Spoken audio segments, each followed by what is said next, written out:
వలన ప్రతిపక్షం నుండి అధికార పక్షానికి వెళ్ళాలి. మీది ఇది భిన్నంగా అయిపోయింది.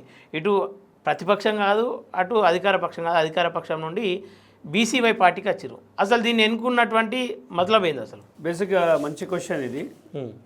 ఎవరైనా పార్టీలు మారితే తమ స్వార్థం కోసం కింద నుంచి పైకి వెళ్తాడు. అవును. లేదా అధికారం ఏ పార్టీ ఉంటే ఆ పార్టీలోనే ఉంటాడు. మీరు నా నేపథ్యం చూసుకుంటే ఇప్పుడు పార్టీలు మారుతాడనే వాళ్ళకి ఇది ఒక చెంపదెబ్బలాగా అయిపోయింది. ఎందుకంటే చక్రధర్ కాంగ్రెస్ వదిలిపెట్టి బీజేపీలకు పోలే చూడండి, అవును, ఆర్ బీఆర్ఎస్లోకి పోలే. ఈ రెండిట్లో ఎక్కడికి పోయినా నా యొక్క స్వార్థం ఉంటుంది. కానీ ఇప్పుడిప్పుడే తెలంగాణలో చిగురిస్తున్న బీసీవై పార్టీలోకి, అంటే ఇప్పుడే నిర్మాణం అవుతున్న ఒక బహుజన పార్టీలోకి చక్రధర్ వెళ్ళడం అంటే ఒకసారి సమాజంకి చెప్పాలనుకున్నా, ఒక కొత్త వేదిక కావాలి. ఈ వేదికలన్నీ రాజకీయ స్వార్థం కోసం ఖరాబ్ అయిపోయినాయి. ఇక్కడ యువకులకు చోటు లేదు. ఇక్కడ డబ్బు ప్రామాణికంగా పనులు జరుగుతాయి.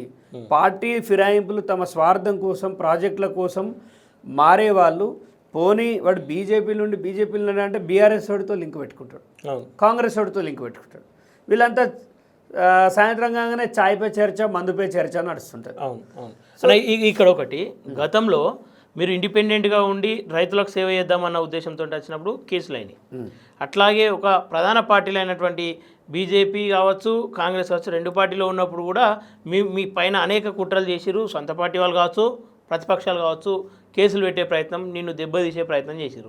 ఇప్పుడు ఎటు కాకుండా ఇలా బీసీవై పార్టీ, అసలు మీ వెనక బ్యాక్గ్రౌండ్ ఏం లేదు ఇప్పుడు ప్రస్తుతానికి, పార్టీల బ్యాక్గ్రౌండ్. ఇప్పుడు నెగ్గగలుగుతా అనుకుంటున్నావా? నిలబడగలుగుతావా? 100% నిలబడతాము. ఎందుకు నిలబడని చెప్పండి. ఇప్పటిదాకా ఎవరిని చూసుకొని ప్రజల్ని చూసుకొనే కదా ఇప్పటివరకు అయితే నేను పనిచేయగలిగినాను. ప్రజల ఆశీర్వాదం ఉంటే, ఎవడు ఆశీర్వాదం ఉన్నా లేకున్నా, పార్టీలు టికెట్ ఇస్తే భవిష్యత్తునిచ్చేది, నాయకుడిగా నిలబెట్టేది మాత్రం ప్రజలే. ఫైనల్గా వాళ్ళ ఒపీనియన్స్ కోసం మనం పనిచేయాలి. మన స్వార్థం కోసం చేయాలనుకుంటే వ్యాపారాలు చేసుకోవాలండి. మన స్వార్థం కోసం చేయాలంటే ఇప్పుడు రాజకీయ నాయకులంతా చేసేది వ్యాపారమే. సో ఇలా రాజకీయం కూడా వ్యాపారంగా మారింది. చక్రధర్ గౌడ్ గతంలోనే అనేక ఆస్తులు నష్టపోయిండు, అన్ని నష్టపోయిండు. ఇంకా కూడా ప్రజలు అంటున్నావు. ఇలా ప్రజలకు న్యాయం చేయాలన్నా ఏదో ఒక రకంగా ఆర్థిక వ్యవస్థ అనేది మన చేతిలో ఉండాలి. మీ చేతిలో ఏముంది? మీ బలం ఏంది అసలు? అయితే ఆర్థికంగా చేసేదే సహాయం కాదు, సమాచార పరంగా చేసేది కూడా సహాయమే. తెలియని విషయాన్ని తెలిసేలా చేసేది, కనువిప్పు కలిగించేది కూడా ఒక సహాయమే. ఇప్పుడు సమాజంలో ఇన్ఫర్మేషన్ లేక వ్యవస్థలు, ఇది ప్రజల్లో ఒక కన్ఫ్యూజన్ ఉంది. 42% రిజర్వేషన్ అంటే ఏంది, ఒక స్కామ్ అంటే ఏంది, అసలు ఒక బడ్జెట్ పెడుతుంటే మనకి ఏమొస్తుంది, ఏం పోతుంది, ఎవడు ట్యాక్స్గా, ఈ విషయ జ్ఞానం లేక ప్రజలు సతమతమవుతున్నారు. సహాయం చేయడం అంటే డబ్బు సహాయమే కాదు, ఒక వ్యక్తికి సమాచార సహాయం చేయడం కూడా రాజకీయ నాయకుల ఒక లక్షణం. ప్రస్తుతం మీరు చూడండి, బీజేపీ సెంట్రల్ నుంచి ఎన్నో ప్రధాన మంత్రి గారి పేరు మీద ఎన్నో స్కీమ్స్ వస్తాయి. పిఎం యోజన అనుకుంటే 1,00,000 ఎన్ని తెలంగాణ ప్రజలు వాడుకుంటున్నారు. ఆయుష్మాన్ భారత్ ఉంది సపోజ్, ఎందుకు ఇక్కడ ఉన్న ఎంపీలు ప్రమోట్ చేయరు? ఎందుకు ప్రమోట్ చేయట్లేదు? రాజకీయ కాంక్ష. కేటీఆర్ని తిట్టుడు, కేసీఆర్ని తిట్టుడు, వీళ్ళు వాళ్ళని తిట్టుడు తప్ప ఏ రోజన్నా జనానికి ఉపయోగపడే సమాచారం ఇస్తున్నారా? అంత ఎడ్యుకేటెడే, అంత లాయర్లే, అంత పెద్ద మనుషులే. ఎవరన్నా చెప్తున్నారా? మరి ప్రజలకు ఈ ఇన్ఫర్మేషన్ అవసరమని రోజు 1 గంట సేపు ప్రజల కోసం ఒక ప్రజా దర్బార్ ఏర్పాటు చేస్తున్నారా? అంటే ప్రజా దర్బార్ అంటే ఏంటండి? అధికారంలో ఉంటేనే చేయాలా, ప్రతిపక్షంలో ఉంటే చేయరా?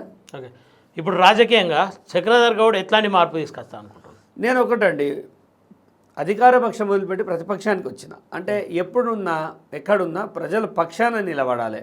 ఏసీ రూమ్లలో కూర్చొని ఎంజాయ్ చేయడం కంటే ప్రజల గుడిసెల్లోకి వెళ్ళి వాళ్ళు ఇబ్బంది పడుతున్న కష్టాలు తెలుసుకోవాలనుకున్నాను. దీనికి ముఖ్యంగా ఇప్పుడు ప్రజల లోపల ఒక చైతన్యం వచ్చింది, బహుజనవాదం. ఈ బహుజనవాదం తెలంగాణ ఎందుకు వచ్చిందంటే, తెలంగాణ దేనికోసం వచ్చింది? మా నీళ్లు దోసుకుంటారు, నియామకాలు అనేది ఈ యొక్క ప్రక్రియలోనే వచ్చింది. దాని తర్వాత జరిగే యుద్ధం బహుజనవాదమే. ఎందుకంటే మేము ఇంతమంది ఉన్నాం, ఒక రెడ్డి డామినేషన్లో ఇదంతా నడుస్తుందంటే వాళ్ళది కాదు తప్పు, మందల సరైన నాయకుడు లేకనే వాళ్ళ ఆ వైపు వెళ్ళిపోయారు. ఓకే. ఇప్పుడు రెడ్డిని తిట్టి నువ్వేం సాధిస్తావు? ఆయన ఏమన్నా కొట్టి ఓట్లు ఏమంటున్నాడా? నువ్వు తీసుకుంటేనే కదా మంది ఇస్తాడు, నువ్వు తీసుకుంటేనే కదా బిర్యానీ ప్యాకెట్ ఇస్తాడు, ఓకే. నువ్వు అడుగుతూనే కదా 5,000 ఇచ్చిండు, వాళ్ళ దూల. అవును. మ్యాటర్ ఏంటంటే మన లోపల నాయకత్వ లోపం ఉంది. బహుజనులంతా ఒక నాయకత్వాన్ని కోరుకుంటున్నారు. కానీ ఈ నాయకులు అప్పటి వరకు ఎలక్షన్ వరకు బాగానే ఉంటున్నారు. ఎలక్షన్ తర్వాత గద్దెనెక్కి మినిస్టర్లై మళ్ళా రెడ్డిల మోచేతి కింద నీళ్ళు అవుతున్నారు. ఓకే. మీదికెళ్ళి వాళ్ళు ఏమంటారంటే బీసీలకు రాజ్యాధికారం ఎట్లా చేయాలో తెలియదు అని మన సన్యాసే మన ఓట్లతో గెలిచినోడే మనకి చోలో పూలు పెడుతున్నాడు. ఓకే. అంటే మార్పు తీసుకొస్తారు ఈ విషయంలో ఖచ్చితంగా. అనేక మంది అంటే రాజకీయాల్లో ఏదో మార్పు తీసుకొస్తామని చెప్పేసి కాలగర్భంలోనే కలిసిపోయినటువంటి నాయకులు అనేక మందిని చూసుకోవచ్చు, చరిత్రలో ఉన్నారు. వాళ్ళందరినీ కాదని అంటే ఏ అంశం పైన నువ్వు బలంగా పోరాటం చేద్దాం అనుకుంటున్నావు, నీ వెనుక ధైర్యం ఏంది అసలు? ఒకటి, తెలంగాణ పేరు మీద ఎంతోమంది బతికిర్రు, ఇక పేర్లు తీసుకోదలుచుకోలే. ఓకే. అట్లాస్ట్ ఇవ్వక తప్పలేదు తెలంగాణ. ఎన్నో త్యాగాల తర్వాత ఈ మ్యాటర్ అనేది ప్రజల చేతుల్లోకి వెళ్ళిన తర్వాత దాన్ని హ్యాండిల్ చేయడం ఓడితో కాలే. ఓకే. కానీ నేనే తెచ్చిన అనే ఒక పేరు పెట్టుకొని ఎంతోమంది తరతరాలు బతికేశారు. ఇవాళ బహుజనవాదం కూడా చాలామంది తమ స్వార్థం కోసం వాడుకున్నప్పటికీ ప్రజల లోపలికి వెళ్ళిపోయింది. ఇవాళ మా వాడికి ఓటేస్తాం, మా సీట్లు మాకే, మా ఓట్లు మాకే అనే ఒక అలాంటి సమయంలో మాలాంటి లీడర్లు కరెక్ట్ దిశ ప్రజలకు చూపించాలి. ఓకే.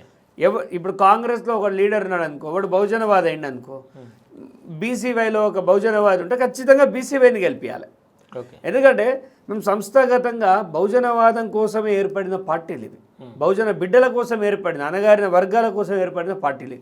అక్కడ చూస్తే వాడు మళ్ళా గెలిచి మళ్ళీ గదే ఊడికము గదే జోకుడు చేస్తాడు. సో ప్రజలు ఎవరిని గెలిపించాలి, ఎవడు నిజమైన బహుజనవాది, అసలు మన కోసం వాయిస్ ఇస్తున్నదోడు, మన కోసం ఎవడు నిలబడతాడని ఒక కొత్త నాయకత్వానికి ప్రూవ్ వేయాల్సిన అవసరం ప్రజలకే ఉంది.